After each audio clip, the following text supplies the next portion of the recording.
Hello friends, today our e-lecture is on E202 Basic Mechanical Engineering Boilers. Boiler first अपने पिछले lecture में पढ़ा था, बॉयलर उसकी एसेसरीज और माउंटिंग के बारे में. आज हम इस सेशन में बॉयलर 2 के अंदर हाई प्रेशर और मॉडर्न बॉयलर्स के बारे में पढ़ेंगे.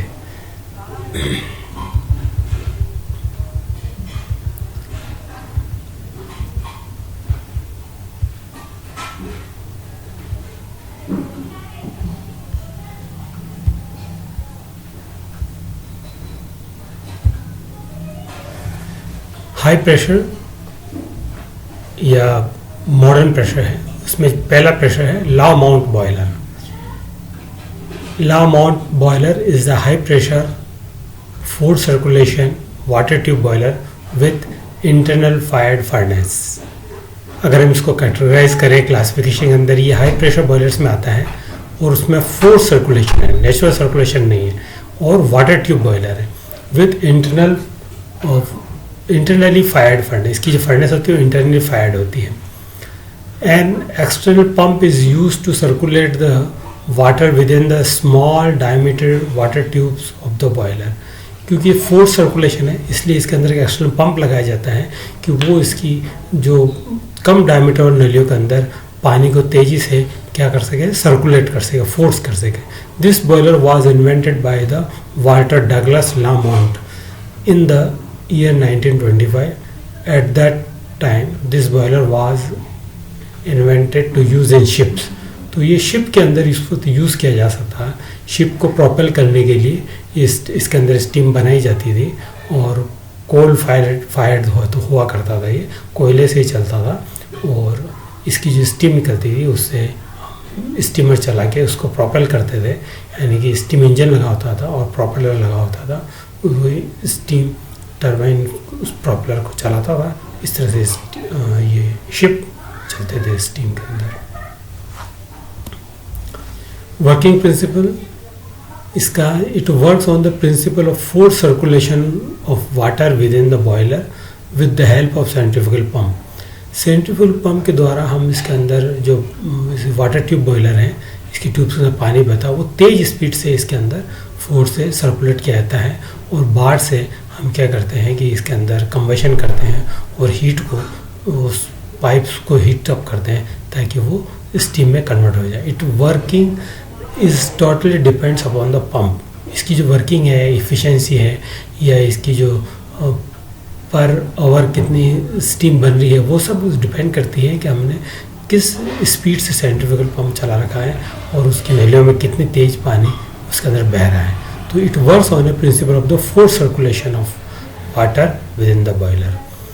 The centrifugal pump circulates the mixture of steam and water through out the small diameter tube of the boiler. Boiler की जो स्मॉल डायमीटर ट्यूब्स होते हैं उसके अंदर ये स्टीम और वाटर उन दोनों का मिक्सचर सेंट्रीफ्यूगल पंप के द्वारा हम क्या करते हैं, सर्कुलेट करते हैं और वो सर्कुलेटिंग जो फ्लूइड और वाटर और स्टीम होती है वो कंबशन चैम्बर के फ्लू गैसेस से हीट लेती है और इस तरह से वो स्टीम में कन्वर्ट हो जाती है. ये इसका एक सिंपल डायग्राम बताया गया है जिस डायग्राम में इसका प्रिंसिपल समझाया गया है कि ये फ्यूल ऑयल फायर्ड होता है. ऑयल से इसके अंदर कंबशन चैम्बर में हम आग लगाते हैं, फायर होती है और यहाँ से एक पंप जाता है. ये जो है पंप, ये पंप क्या करता है, इस पूरी दीवार के अंदर इसके चारों तरफ वाटर ये शेल बनी होती है, इसके अंदर पानी सर्कुलेट करता है. तो पानी इसके अंदर इस तरह से सर्कुलेट होता है वाटर और इस चैम्बर के अंदर आग लगती है. तो इस आग से पानी गर्म होता है, फिर यहाँ से ये जाता है पानी. यहाँ से पंप पूरे चारों तरफ से इसके अंदर वॉल के अंदर जाता है पानी, फिर यहाँ से धीरे धीरे ऊपर उठता है ये पानी. ये पानी क्या धीरे धीरे स्टीम बनना शुरू हो जाता है. ये स्टीम बन के इस तरह से यहाँ पर ये इसके अंदर इकट्ठा होता है. ये ड्रम में इकट्ठा होता है. ड्रम में आधे में पानी होता है और आधे में स्टीम होता है. तो ये वाटर साइकिल चलता रहता है. यहाँ से आता है पूरा इस पूरी शेल के अंदर इस जो पूरी राउंड होती है, इस पूरे के अंदर वाटर शेल होती है, पानी इसके अंदर चढ़ के फिर इस तरह से इसके अंदर होके और अंदर चला जाता है। अब यहाँ पे जो स्टीम है वो एकदम ड्राई स्टीम नहीं होती, वेट सैचुरेटेड स्टीम है। तो यहाँ पे पानी के कांटेक्ट में रहती है स्टीम। फिर इस स्टीम को वापस पुनः लेके हम क्या करते हैं, ये सुपर हीटर है उसका, तो ये super heater steam, super heated steam ये निकलती है, क्योंकि यहाँ से जो फ्लू गैसेज चल रही है वो यहाँ ऊपर उठ रही है, तो वो उसको गर्म करती हुई आगे जाती है, तो ये सुपर हीट हो जाती है स्टीम, और फिर स्टीम को हम आगे जहाँ भी चाहते हैं वहाँ इसका यूज़ में ले आया जाता है। तो ये सारा what about the water circle. Water cycle के अंदर क्या होता है, पानी आता है बाहर से, वो इसकी दीवारों के अंदर पूरा चल के गर्म होता रहता है। कंबशन चैम्बर है, जैसे हम फायर करते हैं, ऑयल फायर बर्नर से लगे रहते हैं, तो पूरे रूम को गर्म कर देते हैं चैम्बर को, और ये सारी हीट इस पूरी शेल, वाटर शेल की तरह से वाटर वाल्व बनी होती है, उससे पानी से लेके आगे ऊपर यहाँ पर जो है ये इवोपरेटर है, इस इवोपरेटर में पूरी स्टीम बन जाती है, और वापस स्टीम को यहाँ पे इस शेल के अंदर, जो कि कैपेसिटी बहुत बड़ी होती है, आधे शेल में स्टीम होती है, आधे में पानी होती है, फिर इस स्टीम को हम जब और सुपर हीटेड करते हैं, तो यहाँ सुपर हीटर से निकाल के और आगे इधर भेजते हैं।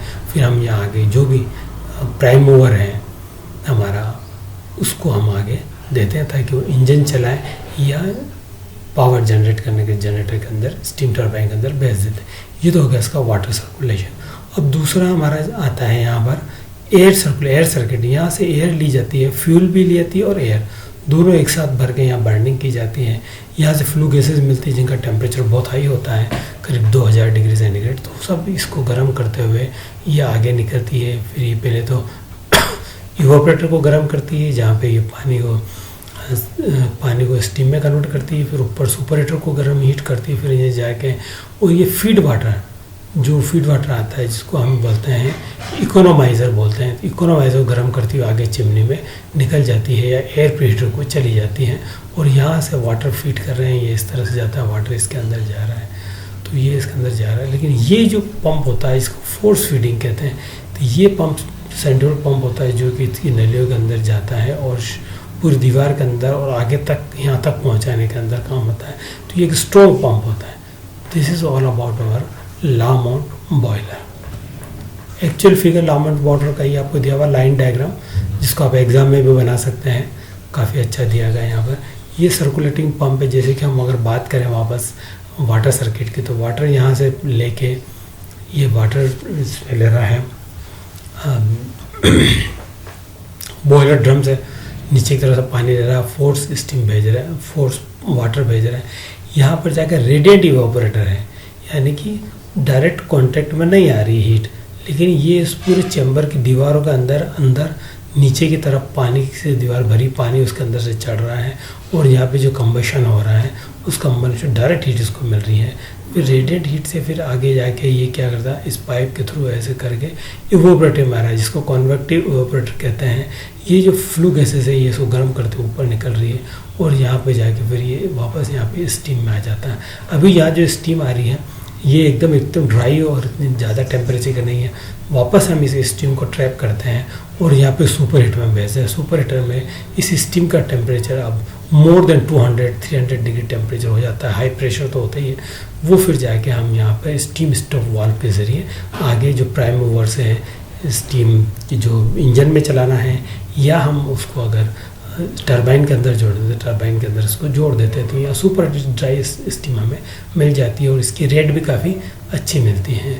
फिर यहाँ से ऊपर जो फ्लू गैसेज निकलती है वो इकोनोमाइज़र में होती हुई, यानी कि जो फीड पंप आ रहा है, इस फीड पंप पानी को जो गर्म करते हुए वापस सर्किट के अंदर इसके अंदर आती है, और यहाँ से फिर एयर प्रीहीटर को गर्म करते हुए बाहर एग्जॉस्ट निकल जाती है। तो this is all about the Lamont boiler. इसमें भी 3 सर्किट, एक तो पानी का सर्किट मैंने बताया, यहाँ से चल रहा पानी इधर आ रहा है, यहाँ रेडिएंट इवेपोरेटर में आ रहा है, नीचे पूरे जो कंबशन चैम्बर की दीवारों के अंदर पानी जा रहा है, फिर उसके अंदर जाके हम यहाँ कन्वेक्टिव इवेपोरेटर के अंदर पानी आ रहा है, और फिर ये जाके इधर वापस ड्रम में जा रहा है। यहाँ पे ड्रम में जाते जाते पानी एक्चुअली ये सैचुरेटेड स्टीम में कन्वर्ट हो जाता है। फिर हम यहाँ से स्टीम जो वेट होती है थोड़ी सी, उसको लेके इधर या तो सुपर हीट में एकदम ड्राई एंड हाई टेम्परेचर पर करके फिर उसको प्राइम मूवर को दे देते हैं। तो ये एक पूरा वाटर सर्किट हो जाता है।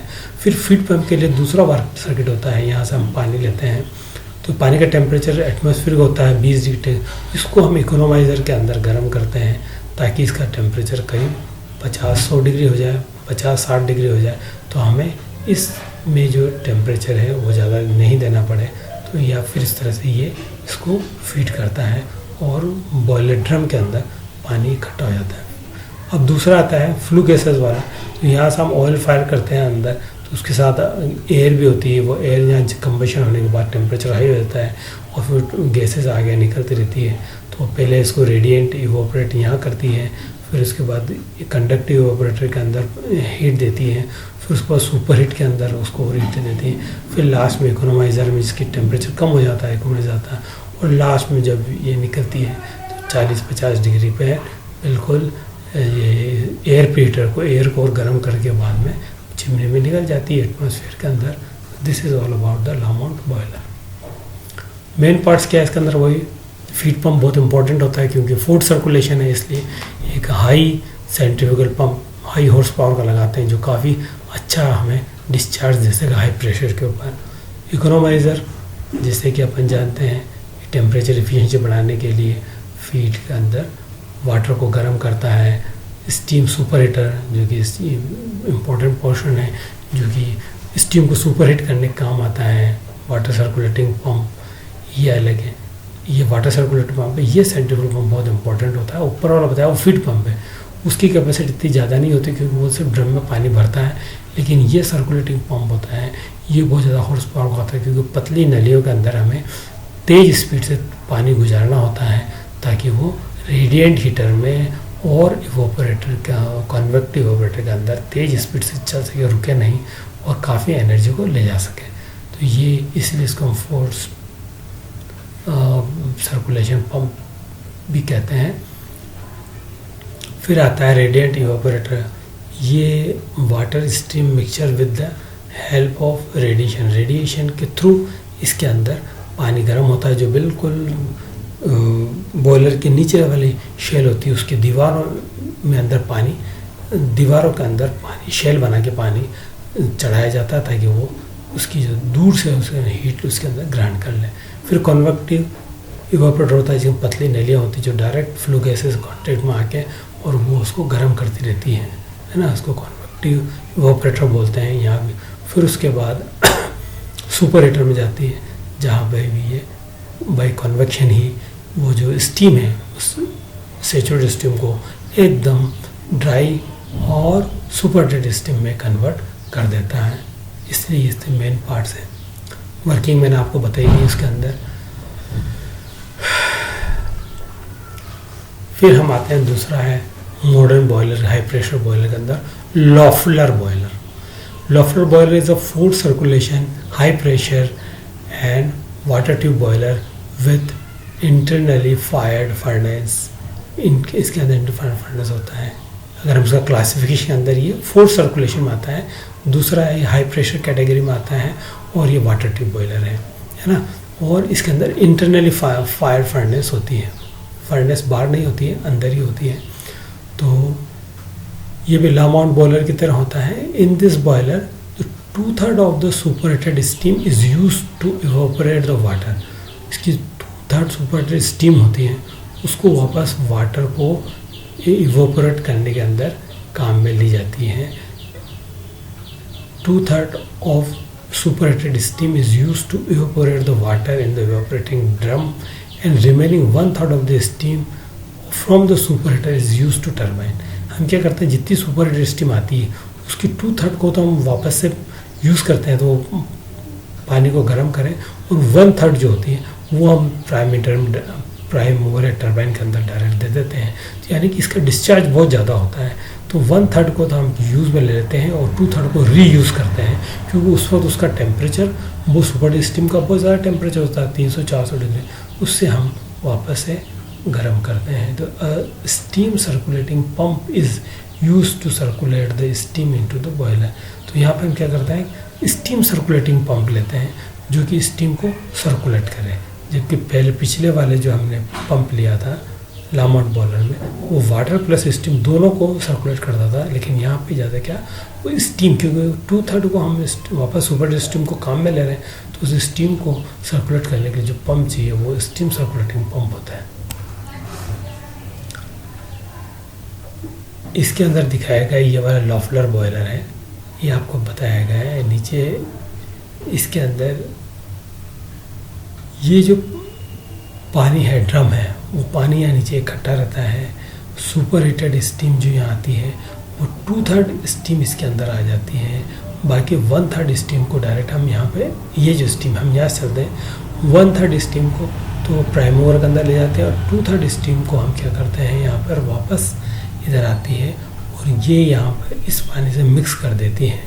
और ये ड्रम से पानी, ये स्टीम सर्कुलेटर पंप होता है, वो यहाँ से स्टीम को ही लेता है, पानी को नहीं, डायरेक्ट स्टीम को लेता है और फिर रेडिएंट हीटर के अंदर ये गर्म करता है। रेडिएंट सरफेसेस होती हैं तो एकदम ये गर्म हो जाती है, स्टीम तो ही ऑलरेडी स्टीम ही बन जाती है, फिर इकोनोमाइज़र के अंदर जाती है स्टीम और फिर वापस स्टीम इधर आ जाती है। ये सुपर हीटेड स्टीम होती है, फिर इस तरह से यहाँ निकलती है। ये सुपर हीटर है, ये भी सुपर हीटर है, ये भी सुपर हीटर है। तो ये यहाँ से स्टीम जाती है, ये इसको सुपर हीट करती है, 1/3 स्टीम इधर निकल जाती है, 2/3 वापस नीचे आ जाती है। तो इस तरह सर्कुलेशन चलता ही रहता है, ये बहुत तेज स्पीड से चलता है। कई बार स्टीम इसमें से जाके स्टीम ही सर्कुलेट करती रहती है और अपने साथ यहाँ से लिक्विड पानी को भी साथ ले जाती है ना। तो ये पूरा सर्कुलेशन चलता रहता है। फिर फीड पंप है जो पानी देता है, या पानी इसमें कम हो जाता है बॉयलर में तो फीड पंप से पानी जाता है। ये वाला फीड पंप इसके अंदर लगा हुआ है, यहाँ से पानी इसका नीचे अंदर जाता है। वो पानी यहाँ पर सुपर स्टीम से कॉन्टैक्ट करके और अपने साथ ये सुपर स्टीम जो होती है वेट स्टीम होकर यहाँ जाती है और सर्कुलेट होती है। फिर यहाँ आके ये सुपर हीटर है, इसमें इसकी टेम्परेचर बहुत ज़्यादा होती है, फिर यहाँ आके एकदम ड्राई हो जाता है सुपर हीटर और यहाँ से 1/3 निकाली जाती है, 2/3 वापस सर्कुलेट की जाती है। इस तरह से ये चलता रहता है। और क्योंकि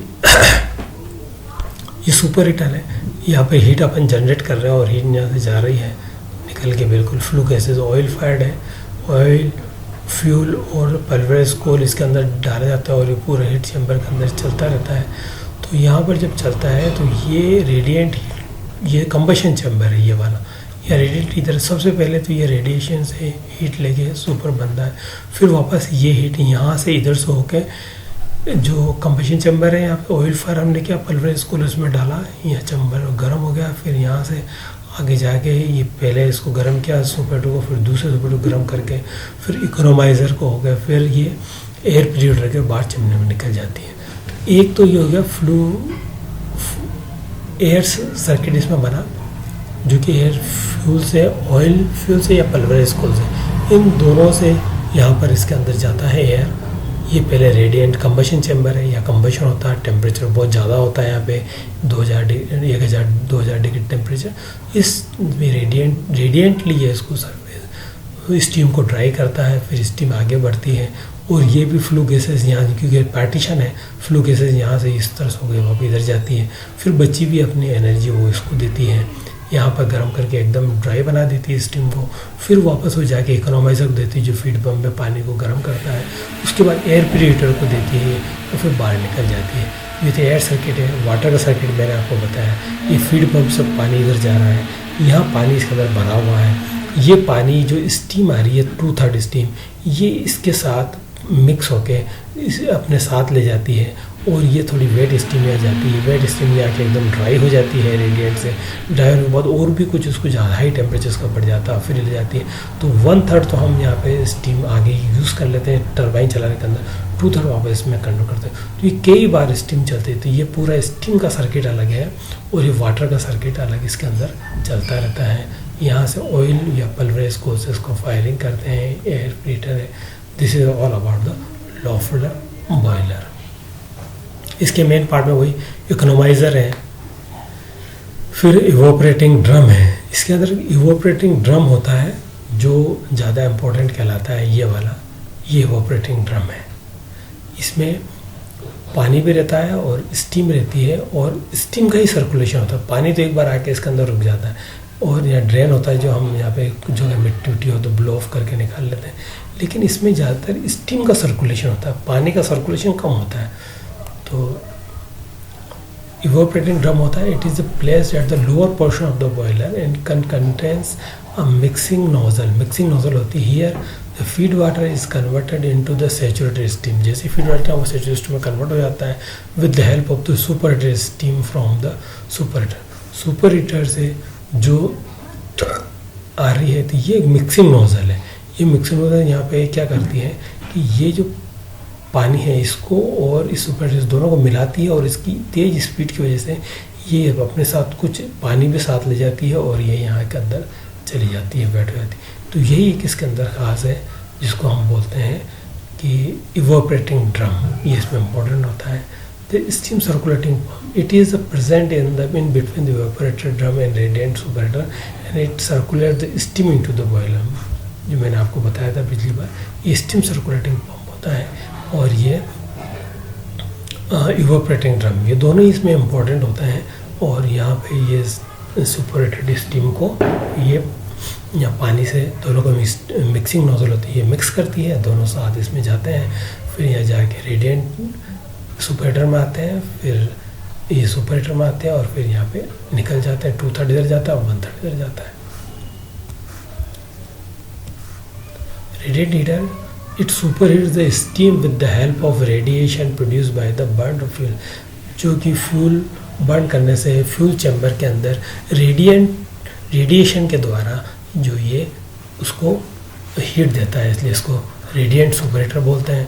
फिर उसके बाद कॉन्वेक्टिव सुपरहेटर हो जाए, जो उससे आगे लगा हुआ मैंने बताया था कि ये कॉन्वेक्टिव सुपरहेटर है और ये रेडिएंट सुपरहेटर है। तो यहाँ पे तो रेडिएशन से या जो कंबशन जो रेडिएशन से पानी लेता है, यहाँ पर जब भी फ्लू गैसेस जाती है तो ये कॉन्वेक्शन मेथड से इसके अंदर हीट इसको ट्रांसफ़र करते हैं, फिर बाद आगे निकल जाती है, ये कॉन्वेक्टिव सुपरहेटर कहलाता है। तो डिज़ायर टेम्परेचर अबाउट 500, तो कॉन्वेक्टिव सुपरहेटर का टेम्परेचर भी 500 डिग्री सेंटीग्रेड होता है। मिक्सिंग नोजल जो यहाँ लगी हुई है आपके, हमने बताया ये जो मिक्सिंग नोजल लगी हुई है यहाँ पर सुपरहेटेड स्टीम के, ये जो मिक्सिंग नोजल है, ये नोजल्स जो है वो आपको क्या कर, it is present inside the evaporated drum, drum में प्रेजेंट होती है। It mixes the steam from the superheater with the feed water and evaporates them, और ये सुपरहेटेड स्टीम को फीड वाटर से मिक्स करती है और वो सुपरहेटेड स्टीम अपने साथ वाटर पार्टिकल्स भी ले जाती है, तो वाटर को इवोपरेट करके अपने साथ ले जाती है। This is all about the working. मैंने बताया आपको कि फिर एक बार वो बता दें कि in Loeffler boiler the feed pump feeds the water to enter into the economizer and the economizer preheats the feed water and then it passes to the evaporator. उसी तरह से the evaporator drum has a nozzle रखता है, इसमें एक खास एक evaporator drum होता है, nozzle होता है और steam पंप होता है। ये तीन चीज़ इसमें दूसरे से ज़्यादा होती है और उसमें क्या करते हैं, 2/3 of the superheated steam from the superheater enters into the nozzle and evaporator drum and the nozzle mixes the superheated steam with the feed water and this changes the feed water into the saturated steam. Feed water को direct ही saturated steam में change कर देती है, यानी कि करीब 100 degree temperature हो जाता है उसका। And this saturated steam is then drawn from the evaporating drum by steam circulating pump. यहाँ पे स्टीम सर्कुलेटिंग पंप लगाए जाते हैं, न कि water pump. And allows it to pass through the radiant superheater, और रेडिएंट सुपरहेटर के ऊपर फिर ये भेज दिया जाता है। रेडिएंट सुपरहेट से फिर कॉन्वेक्टिव सुपरहेट में चला जाता है और कॉन्वेक्टिव से फिर बाद में वो सुपरहेट है इसकी। तो सुपरहेटर ऑफ द स्टीम 500 डिग्री की होती है, तो बहुत हाई क्वालिटी की हाई टेम्परेचर पे स्टीम हमें प्राप्त होती है। In the boiler, 2/3 part of the superheated steam is used to evaporate the feed water into the evaporated drum and remaining 1/3 part flows to the turbine. Loeffler boiler has the capacity of 100 tons per hour. इसकी capacity कितनी होती है, 100 ton steam बनाने की 1 घंटे के अंदर होती है। तो काफ़ी अच्छी रेट है इसकी। स्टीम की क्वालिटी भी अच्छी होती है। 500 टेम्परेचर के ऊपर और 140 बार के ऊपर हमें स्टीम प्राप्त होती है। तो इससे हमारी टरबाइन की एफिशिएंसी बहुत ज़्यादा निकलती है। तो इसकी एफिशिएंसी एक बहुत ज़्यादा होती है, थर्मल एफिशिएंसी वगैरह, and rate of heat production भी काफ़ी ज़्यादा होता है। इसलिए इसको मॉडर्न हाई प्रेशर बॉयलर बोलते हैं। और ये ज़्यादातर जितने भी थर्मल पावर प्लांट्स में इसका उपयोग लिया जाता है आजकल। अब आते हैं हमारे पास बेंसन बॉयलर। बेंसन बॉयलर जैसे कि आपको बताया गया है, Benson boiler is a high pressure boiler, drumless super critical water turbine water tube steam boiler with force circulation. अगर हम इसका जैसे क्लासिफिकेशन में देखें तो एक तो हाई प्रेशर बॉयलर है, दूसरा ड्रमलेस है, इसमें ड्रम नहीं है तो इसकी हॉरिजॉन्टल या वर्टिकल की इसके अंदर बात ही नहीं है। फिर ये सुपर क्रिटिकल वाटर है tube steam boiler, super critical, इसके अंदर प्रेशर आता है, सुपर क्रिटिकल प्रेशर के ऊपर ही काम करता है। और वाटर ट्यूब बॉयलर है ये, है ना, और फोर्स सर्कुलेशन। तो ये सारी इसको हम इस तरह से कैटेगरी में रख सकते हैं, इतनी इसके अंदर quality. This boiler was invented in 1922 bye mark Benson. Mark Benson ने 1922 में इसको इन्वेंटेड किया गया था। This boiler is a super critical pressure boiler. इसका एक मेन क्या है कि सुपर क्रिटिकल प्रेशर बॉयलर है जिसके अंदर the feed water is compressed to a super critical pressure. पहले फीड वाटर को हम सुपर क्रिटिकल प्रेशर पे इसको प्रेशराइज करते हैं, फिर उसको हीट देते हैं, है ना। तो उसमें क्या होता है कि सुपर क्रिटिकल टेम्परेचर पहुंचने के बाद हमें वो जो वाटर होता है वो डायरेक्टली स्टीम में कन्वर्ट हो जाता है।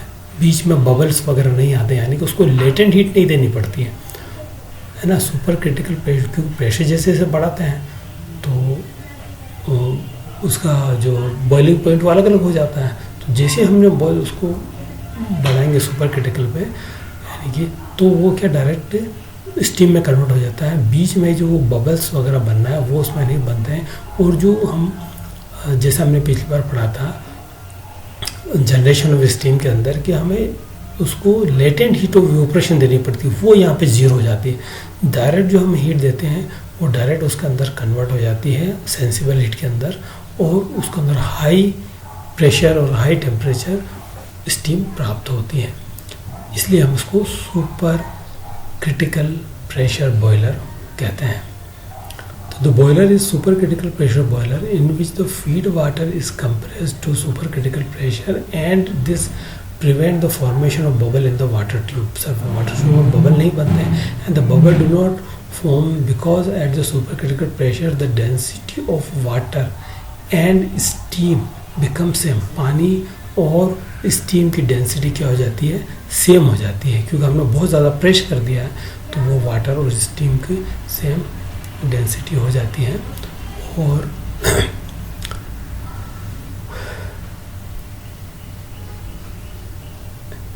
ये क्या है कि ये जो कंसेप्ट दिया था ये बेंसन ने दिया था, मार्क बेंसन ने। उसने क्या प्रपोज किया था कि the idea to compress the water at super critical pressure. Water को सुपर क्रिटिकल प्रेशर पे हम कंप्रेस करें और उसके बाद उसको हीट देवें तो into the boiler, and due to this latent heat of water reduces zero. तो हमें लेटेंट हीट ऑफ वाटर देने की ज़रूरत नहीं पड़ती है और डायरेक्ट सेंसिबल हीट से ही वो स्टीम में कन्वर्ट हो जाता है। As the latent heat of water reduces to zero, the water directly changes into the steam without the formation of bubbles. तो उसके अंदर बबल्स नहीं बनते हैं और स्टीम डायरेक्ट उस सुपर क्रिटिकल प्रेशर के ऊपर स्टीम बन जाती है। No air water separation drum is required. इसमें एयर और वाटर सेपरेशन ड्रम हमें रिक्वायर्ड नहीं होता है। डायरेक्ट हम उसको करते हैं तो उस नली में पास होते हुए ही सारी सुपर हीटेड स्टीम में कन्वर्ट हो जाता है। तो it also takes less fuel to generate the steam. Steam को जनरेट करने में इसमें लेस फ्यूल की आवश्यकता रहती है, इसलिए इसकी थर्मल एफिशिएंसी बहुत ज़्यादा होती है। ये इसका फिगर दिया हुआ है बेंसन बॉयलर का। बेंसन बॉयलर में अगर हम देखें यहाँ पे तो एक फीड पंप है, यहाँ से पानी जा रहा है। इस फीड पंप से ये इकोनोमाइज़र है, गर्म हो जाता है पानी। फिर ये आने के बाद ये यहाँ पर रेडिएंट हीटर है, क्योंकि बिल्कुल ये जो जहाँ फर्नेस है, जहाँ फायर होना है, ऑयल फायर, ये गैस फायर, जो भी फायर हो रहा है उससे कंबशन चैम्बर की टेम्परेचर बहुत ज़्यादा हो जाता है, 1000, 2000, 1500 डिग्री सेंटीग्रेड। तो वहाँ पर उसकी जो वॉल्स होती है वो सब पानी के थ्रू चलती है। उसकी वॉल्स पर पानी इसकी जो वॉल्स होती है नीचे चैम्बर की, उस पर वाटर की नलियाँ लगा दी जाती है, तो ये रेडिएशन से ये गर्म हो जाती है, इसलिए इसको रेडिएटर सरफेस बोलते हैं। फिर यहाँ पर क्या होती है, ये पर वापस जाके आगे जाके फिर ये यहाँ पे फिर कंडक्टिव इवोपोरेटिव सुपर हीटर होता है, वो सुपर हीट करता है। फिर थ्रॉटल होती है, अगर कोई वाटर पार्टिकल होता है निकल जाएगा। फिर उसके बाद ये और जाके यहाँ पे एकदम कंडक्टिव सुपर हीटर जिसके अंदर आ जाता है, कन्वेक्टिव सुपर हीटर आ जाता है, और फिर इस स्टीम को हम यूज़ में कर सकते हैं। तो यहाँ पे कहीं भी हमें डायरेक्ट ड्रम की आवश्यकता नहीं है स्टीम को इकट्ठे करें। स्टीम पाइप में ही रहती है और डायरेक्ट हम इसको आगे प्राइम मूवर के अंदर या टरबाइन के अंदर स्टीम टरबाइन को यूज़ कर सकते हैं। यहाँ से चलिए डायरेक्ट फीड पंप से पानी लिया, वो इसके नलियों के अंदर होता रहा, और इसके अंदर जाने के अंदर ही वो क्या हुआ कि स्टीम में कन्वर्ट हो गया, और इसको एक इवोपरेटर से 3 इवोपरेटर में पास होने के बाद ये सुपर हीटर स्टीम के रूप में निकल जाता है। तो यानी कि इसको कहीं भी वाटर स्टोर नहीं करना पड़ता है। जैसे ही पानी जाता है तो लास्ट में यह सुपर हीटेड स्टीम के रूप में बाहर आ जाता है। और फिर हम दूसरा अगर यहाँ पे देखें तो एयर का सर्कुलेशन देखें तो इसके अंदर क्या होता है, यहाँ से फैन है, ये फैन से एयर लेती है और एयर प्री हीटर में एयर गर्म होती है, फिर एयर नीचे आती है और यहाँ कंबशन चैम्बर को दी जाती है। फिर यहाँ ऑयल के साथ फायर होती है, फायर के साथ इसका टेम्परेचर बहुत ज़्यादा, फिर एयर उठती है यहाँ पे, ऐसे उठते हुए इन सबको गर्म करते हुए, यानी कि पहले रेडिएंट, फिर ये कन्वेक्टिव सुपर हीटर, फिर इवोपरेटर सुपर हीटर, इसमें फीड पंप के इकोनोमाइज़र को करती हुई बाहर चिमनी से निकल जाती है। This is all about the Benson boiler. इसके हम वर्किंग पैरामीटर्स देखेंगे, कितने हाई प्रेशर और टेम्परेचर पे काम करता है। वर्किंग प्रिंसिपल पे हम देखते हैं कि ये इसका वर्किंग प्रिंसिपल वो ये कि हम जो हीट ऐड करते हैं वो हम क्या करते हैं, हाई प्रेशर के ऊपर यानी क्रिटिकल प्रेशर के ऊपर पहले पानी को प्रेस करते हैं और फिर उसके बाद उसके ऊपर हीट करते हैं, तो हमें बहुत कम टाइम में हीट उसके अंदर पास हो जाती है, लेटेंट हीट की आवश्यकता नहीं रहती। It works on the principle of the pressure of the water is increase to the super critical pressure.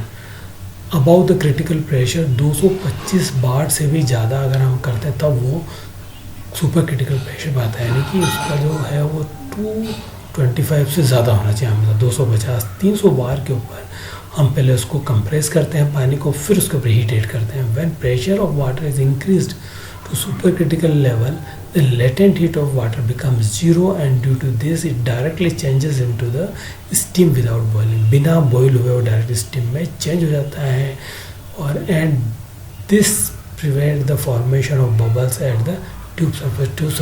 Bubble formation नहीं होते हैं और वो स्टीम ही, तो पाइप के अंदर सर्कुलेट होते होते ही स्टीम सुपर हीटेड स्टीम में कन्वर्ट हो जाती है। पानी पाइप में सर्कुलेट होते होते ही सुपर हीटेड स्टीम में कन्वर्ट होता है, इसलिए कोई भी इसके अंदर ड्रम की आवश्यकता नहीं रहती। तो इस प्रिंसिपल ये हमें दिया था उन्होंने, और इसी पे ये काम करता है Benson boiler. Benson boiler 650 degree पे 250 बार पे काम करता है और उसका टेम्परेचर 650 डिग्री, और इसकी रेट होती है 135 टन पर आवर। बहुत ज़्यादा इसकी कैपेसिटी होती है, 150 टन 1 घंटे में स्टीम बनाता है। और स्टीम की क्वालिटी भी देखो आप, 250 बार के ऊपर 650 डिग्री सेंटीग्रेड के ऊपर ये काम करती है। तो इसकी हीट कैपेसिटी बहुत ज़्यादा हो जाती है, और जब ये जिस स्टीम टरबाइन के ऊपर जाता है उसकी एफिशिएंसी बहुत बढ़ जाती है। तो हम कह सकते हैं कि इसकी एफिशिएंसी करीब 90% होती है। तो बॉयलर में भी achieve the thermal efficiency up to 90%, जबकि दूसरे कन्वेंशनल हमारे बॉयलर्स हैं उनकी 60-70% होती है, जबकि इसकी 90% तक हम इसकी अचीव कर सकते हैं। अब आता है हमारे पास लास्ट में वेलॉक्स बॉयलर। वेलॉक्स बॉयलर ये भी मॉडर्न हाई प्रेशर बॉयलर हैं और ये भी force circulation. Velox boiler is a force circulation water tube boiler सारे जो अभी हमने मॉडर्न हाई प्रेशर बॉयलर पड़े वो सब फोर्स सर्कुलेशन वाले हैं और हाई प्रेशर बॉयलर्स हैं, तो ये भी उसी कैटेगरी में आता है। इसका क्लासिफिकेशन करेंगे तो it is mostly use in gas turbine, ये गैस टरबाइन के अंदर ज़्यादातर इसका यूज़ किया जाता है। इन दिस बॉयलर, इस बॉयलर में the velocity of the flue gases is greater than the velocity of sound. इसके अंदर जो फ्लू गैसेस की जो वेलोसिटी है गैस, वो वेलोसिटी ऑफ साउंड से भी तेज़ होती है। तो वेलोसिटी ऑफ साउंड से ज़्यादा जब तेज़ हो जाती है तो ये ऐसा माना जाता है कि उस वक्त ये बहुत तेज़ स्पीड से अपनी एनर्जी को दूसरी एनर्जी में दूसरे को ट्रांसफ़र कर देती हैं। तो ये बोल रहा है कि in the boiler the velocity of flue gas की velocity is greater than the velocity of sound. Sound की वेलोसिटी 300 मीटर पर सेकंड से भी ज़्यादा हो जाती है।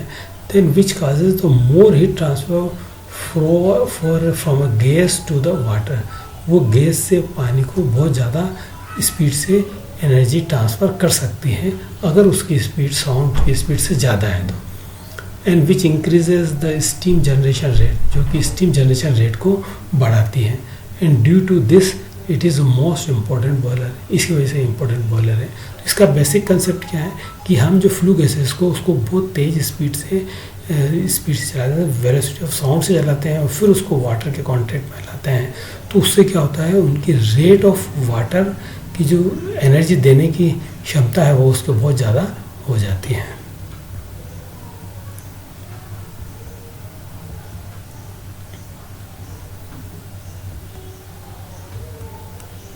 When the velocity of gas, इसका प्रिंसिपल क्या, वर्किंग प्रिंसिपल जिस पे काम करता है, when the velocity of gas is greater than the speed of sound, speed of sound से वेलोसिटी ऑफ गैस ज़्यादा हो जाती है। its heat transfer rate is increase, उसकी हीट ट्रांसफर रेट भी इंक्रीज हो जाती है। So more heat is transfer from gas to water as compared when the heat transfer at the subsonic speed. Subsonic speed यानी कि sound की speed से कम, और सुपरसोनिक मतलब साउंड की स्पीड से ज़्यादा। तो साउंड की स्पीड से ज़्यादा जो अगर गैस है और वो उसके अंदर हाई टेम्परेचर पे है तो वो अगर किसी कॉन्टैक्ट में आती है तो हीट ट्रांसफर की रेट उसकी बढ़ जाती है। इसलिए हम क्या किया हमने कि इसकी जो फ्लू गैसेस है उसकी स्पीड बहुत ज़्यादा कर देते हैं और फिर उसके ऊपर पानी से उसको कॉन्टैक्ट में लाते हैं तो ज़्यादा हीट एनर्जी और तुरंत ही उसको स्टीम में कन्वर्ट कर देता है। This is the basic principle of it, इसका बेसिक प्रिंसिपल भी यही है। And this boiler can increase the heat transfer rate और can say steam generation rate without increasing boiler size.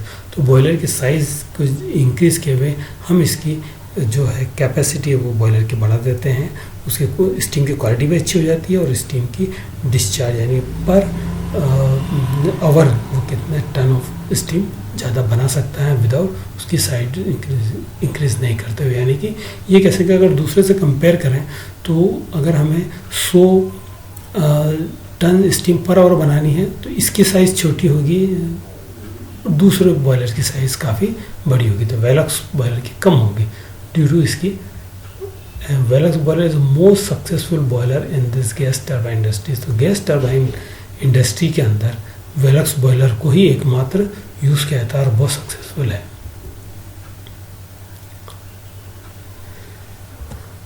इसका हम वर्किंग देखें तो यहाँ में वर्किंग पूरा दिखाया गया है जिसके द्वारा सबसे पहले तो ये कंबशन चैम्बर है। कंबशन चैम्बर के अंदर ये हमने यहाँ पर पानी की वो लगाई गई है, वॉल्स हैं, जब सबसे पहले रेडिएंट हीट ट्रांसफ़र होता है ना। तो सबसे पहले तो क्या करते हैं हम, ये यहाँ पर फीड पंप है, फीड पंप से ये पहले इकोनोमाइजर पानी जाता है, पानी इधर आता है और फिर यहाँ पर आके स्टीम को सेपरेट करते हैं और पानी को नीचे करते हैं, स्टीम सेपरेटर लगा रहता है।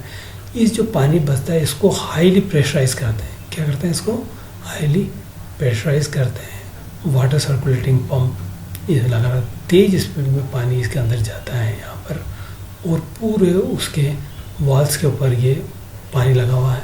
तो ये जो पानी आता है ये इस तरह से चल के वापस इसमें होके और इसके अंदर चला जाता है, तो पानी इस तरह से इसके अंदर यूँ सर्कुलेट करता रहता है, ये जाएगा यूँ सर्कुलेट। अब जिसका मेन फीचर है वो ये कि हमने फ्यूल लिया, फ्यूल को इसके अंदर फीड किया और यहाँ पर हम क्या करते हैं कि यहाँ पर एक गैस लेते हैं और ये एयर को लेके ये टरबाइन लगा देते हैं।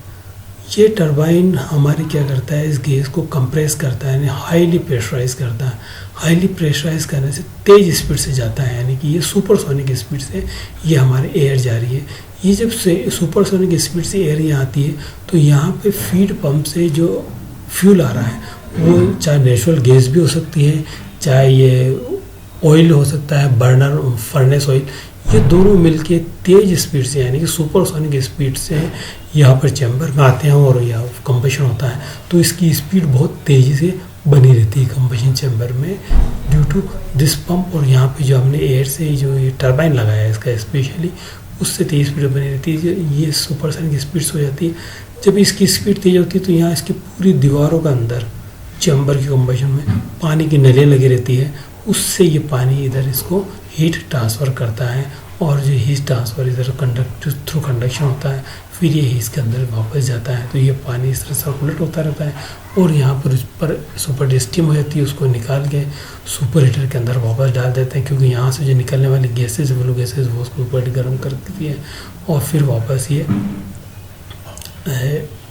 ये यहाँ जो सुपर स्टीम है ये बाहर आ जाता है और ये हम स्टीम प्रोसेस के लिए यूज़ कर लेते हैं। तो जब यहाँ से फ्लू गैसेस निकलती है, इन गैसेस को वापस हम इधर लेके और उससे टरबाइन चलाते हैं, गैस टरबाइन यहाँ यूज़ करते हैं। तो ये फ्लू गैसेस से जो टरबाइन चलता है वो हमारे ये कंप्रेशर टरबाइन चल, दो टरबाइन इसमें लगे हुए हैं। एक तो टरबाइन जो फ्लू गैस से चलता है, गैस टरबाइन है, जो किसको चलाता है, यह एयर टरबाइन को चलाता है, जो एयर को तेज़ स्पीड प्रदान करता है। ये गैस टरबाइन है, गैस टरबाइन इसको चला रहा है। एयर टरबाइन को जो कि यहाँ वातावरण से एयर लेके काफ़ी तेज़ स्पीड से इसको अंदर भेजती है। वो तेज़ स्पीड जो सुपरसोनिक स्पीड होती है वो एयर के साथ दोनों यहाँ मिल के, क्योंकि ऑक्सीजन की जरूरत होती है, तो एयर और जो फ्यूल है दोनों मिल के चलता है। तेज़ स्पीड में यहाँ से एयर निकलती है तो अपने यहाँ पे हीट ट्रांसफ़र करती है, उसकी हीट ट्रांसफर रेट बढ़ जाती है और यहाँ से वो पुनः बाहर निकल के सुपर होते हुए सुपर होते इसके अंदर चली जाती है। इसमें वर्क करने के बाद वापस वो क्या होती है कि जो फ्लू गैसेस है उधर जाती है, इकोनोमाइज़र के अंदर पानी को गर्म करती है और फिर बाहर निकल जाती है एटमॉस्फेयर में। तो एक तो यहाँ से एयर गई, एयर सर्किट इसमें बहुत इंपॉर्टेंट है। एयर जो थी पहले इस कंप्रेशर को चलाता है, फिर इस कंप्रेशर के अंदर कंप्रेस होकर यहाँ फ्लू गैस इससे फ्यूल से मिलके फ्लू गैस बनाती है। कंबशन में टेम्परेचर बहुत ज़्यादा होता है 2000 डिग्री सेंटीग्रेड, फिर वापस से निकल के ये सुपर हीटर में आती है। फिर उसके बाद ये यहाँ पर गैस टरबाइन को चलाती है ताकि ये दूसरे कंप्रेसर टरबाइन को चला सके और फिर ये गैस टरबाइन से इधर होते हुए इकोनोमाइज़र के अंदर जाती है, यहाँ अपनी और बची हुई पानी को देती है और फिर एटमॉस्फेयर में निकल जाती है। दूसरा हमारा वाटर सर्किट, पानी यहाँ से लेते हैं हम, ये पहले इसको इकोनोमाइज़र में गर्म करते हैं, पानी गर्म होने के बाद ये यहाँ शेल में चला जाता है। इस शेल के अंदर स्टीम सेपरेटर लगा रहता है, ऊपर स्टीम रहती है, नीचे पानी रहती है। ये पानी कई टाइम तक इसके अंदर सर्कुलेट होता है, इस पूरे चैम्बर के ऊपर से इस दीवार पर तक होता है और ये पंप लगा रहता है, ये इसको सर्कुलेट करता रहता है, उसकी टेम्परेचर बढ़ जाता है। फिर ये स्टीम सुपर स्टीम यहाँ के और सुपर हीटर में जाके सुपर हीट होकर फिर इधर यहाँ पे प्राइम मूवर या टरबाइन के अंदर चली जाती है। तो this is all about the Velox boiler.